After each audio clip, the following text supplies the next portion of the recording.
مدینے کی خوشبو۔ ایک بار ایک بوڑھی عورت مدینہ آئی۔ اس کی آنکھوں میں آنسو تھے، ہاتھ میں لرزش اور دل میں ایک بےقرار۔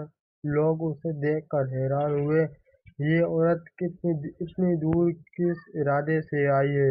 کسی نے پوچھا، اماں آپ کہاں سے آئی ہیں؟ اس نے کہا، میں شام سے پیدل آئی ہوں۔ برسوں سے ایک خواب دیکھتی ہوں کہ نبی علیہ السلام میرے خواب میں آتے ہیں اور فرماتے ہیں، مدینہ آ جا، تمہیں میری شہر کی مٹی سے شفا ملے گی۔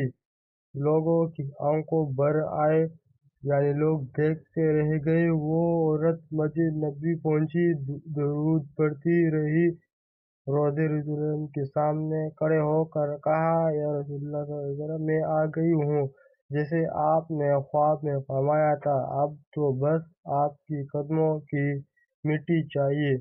وہ مٹی کو چوم کر آنکھوں سے لگاتی رہی اور سجدے میں گر گئی۔ اس دن اس کا دل سکون سے بھر گیا، نہ کوئی دوا نہ کوئی علاج، صرف مدینے کی ہوا، روزی کی خوشبو اور عاشق رسول اللہ نے مٹی سے شفا مل گئی۔ یہ کہانی مدینے کے روحانی ماحول، عاشق رسول اللہ صلی اللہ علیہ وسلم کی رحمت کی ایک جھلک ہے جو صرف اس کو نصیب ہوتی ہے جس کا دل سچا ہو۔ یہ کہانی ہے مدینہ منورہ کی، جو آپ لوگوں نے سن لیا۔